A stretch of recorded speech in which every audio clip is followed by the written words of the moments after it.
Arvind Kejriwal ji ED के summons के खिलाफ आज दिल्ली हाईकोर्ट गए। ईडी ने अपनी पूरी वकीलों की एक लंबी सी लाइन खड़ी कर दी, देश के सबसे बड़े बड़े वकीलों को खड़ा कर दिया और कहा कि अरविंद केजरीवाल जी की एप्लीकेशन खारिज होनी चाहिए।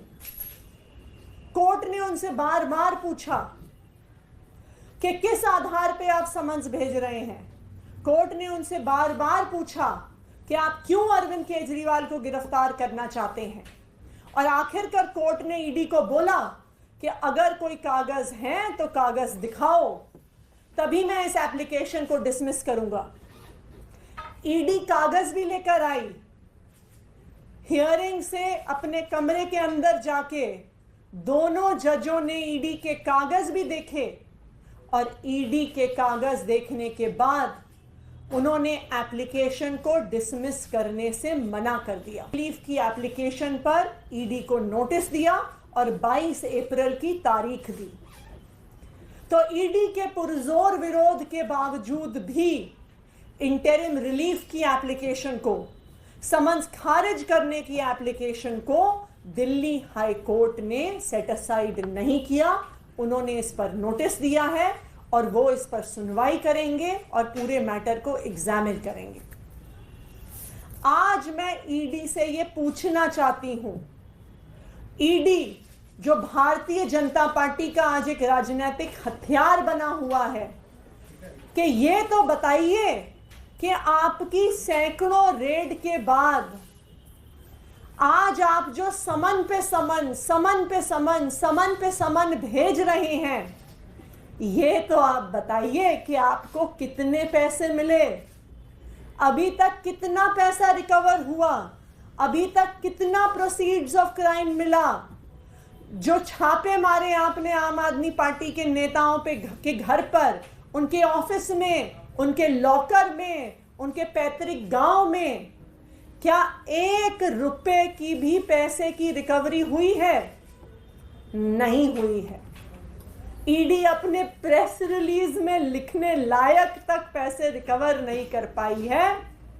मैं तो ये भी कहूंगी कि जितना पैसा ईडी ने अपनी रेड्स में लगा दिया, उसका खर्चा भी रिकवर नहीं कर पाई होगी ईडी।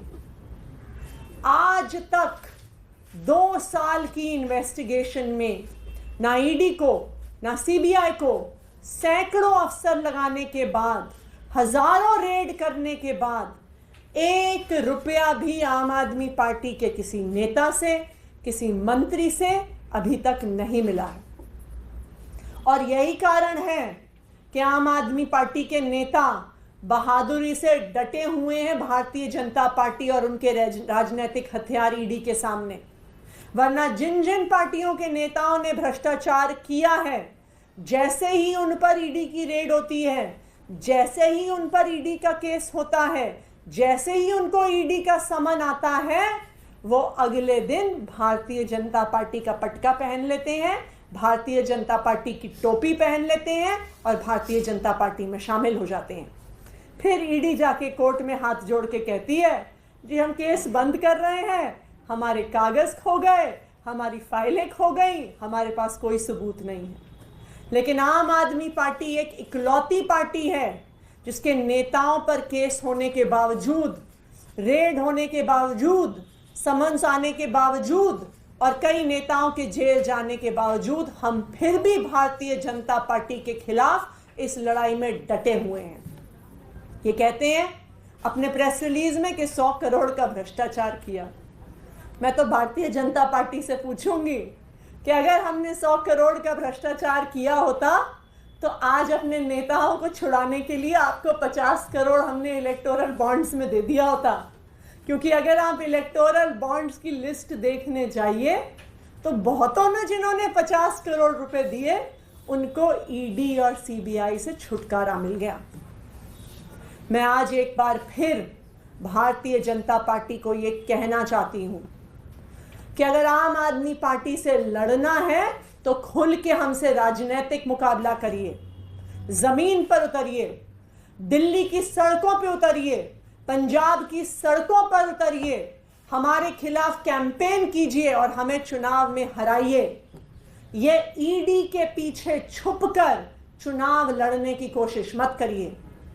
आज भारतीय जनता पार्टी ईडी के पीछे छुपकर चुनाव लड़ने की कोशिश कर रही है। आज भारतीय जनता पार्टी ईडी के माध्यम से अरविंद केजरीवाल को जेल भेजने की कोशिश कर रही है।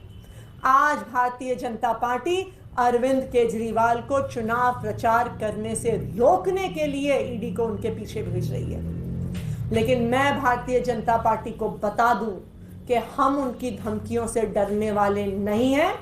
हम दिल्ली के लोगों के लिए, पंजाब के लोगों के लिए, इस देश के लोगों के लिए और इस देश के संविधान के लिए लड़ते आए हैं और लड़ते रहेंगे। Thank you. मैम, क्या सुप्रीम कोर्ट जाएंगे? क्या हाई कोर्ट से राहत न मिलने के बाद गिरफ्तारी की कोई रोक नहीं लगी? देखिए, हम अभी अपने लीगल ऑप्शंस तो बिल्कुल कंसिडर करेंगे, लेकिन ये एक बहुत बड़ी विक्ट्री है कि ईडी के इतने विरोध के बावजूद भी हाईकोर्ट ने केस को डिसमिस नहीं किया। मुझे नहीं लगता कि आज तक किसी भी मैटर में ईडी को लाके अपने कागज तक दिखाने पड़ गए, सारा सबूत भी दिखाना पड़ गया कोर्ट में, लेकिन उसके बावजूद हाई कोर्ट ने हमारी इंटरिम रिलीफ की एप्लीकेशन को डिसमिस नहीं किया। बाकी और क्या लीगल ऑप्शंस हैं हम ज़रूर एक्सप्लोर करेंगे, लेकिन आज ये साबित हो गया कि जज साहब ने जब सारे कागज देख लिए तो उनको समझ में आ गया कि ईडी की बात सुनने लायक नहीं है। मैम, इसको कैसे आप बड़ी जीत कह रही हैं? आप लोग गए थे कि गिरफ्तारी पे रोक लगे, वो रोक नहीं लगी है। अब गिरफ्तारी की तलवार लटकी हुई है। देखिए, ऑप्शन तलाश रहे हैं, जीत कैसी है? गिरफ्तारी की तलवार तो हर उस आदमी के सर पर लटकी हुई है जो मोदी जी का विरोध करता है। गिरफ्तारी की तलवार अरविंद केजरीवाल पे तब तक लटकी रहेगी जब वो मोदी जी के खिलाफ बोलते रहेंगे। वो ईडी से नहीं गिरफ्तार करने की कोशिश करेंगे तो सीबीआई से गिरफ्तार करवाने की कोशिश करेंगे। सीबीआई से गिरफ्तार नहीं करवाया तो दिल्ली पुलिस से गिरफ्तार करवाने की कोशिश करेंगे। क्यों? क्योंकि वो इन एजेंसीज के पीछे छुपकर चुनाव लड़ने की कोशिश कर रहे हैं, अरविंद केजरीवाल को प्रचार से रोकने की कोशिश कर रहे हैं। लेकिन आप देखिए कि उनके इतने विरोध के बावजूद इस केस की सुनवाई 11 बजे शुरू हुई। 11 बजे से 2 बजे तक, फिर 2:30 बजे के बाद फिर से सारे कागज ईडी वाले लेके आए। लेकिन सारे उनके वकीलों के कहने के बाद भी हाई कोर्ट ने केस डिसमिस नहीं किया।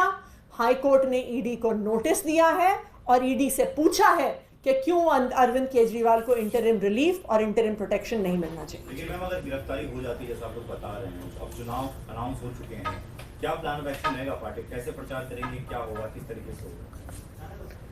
देखिए, आम आदमी पार्टी के सभी नेता, सभी कार्यकर्ता, सभी विधायक, सभी मंत्री अपने सिर पर कफन बांधकर अपने घर से निकले हुए हैं। हम सबको पता है कि मोदी जी का विरोध करने पे हम कभी भी जेल जा सकते हैं, लेकिन आम आदमी पार्टी का हर नेता, हर कार्यकर्ता किसी भी मुश्किल के बावजूद जमीन पर डटा रहेगा।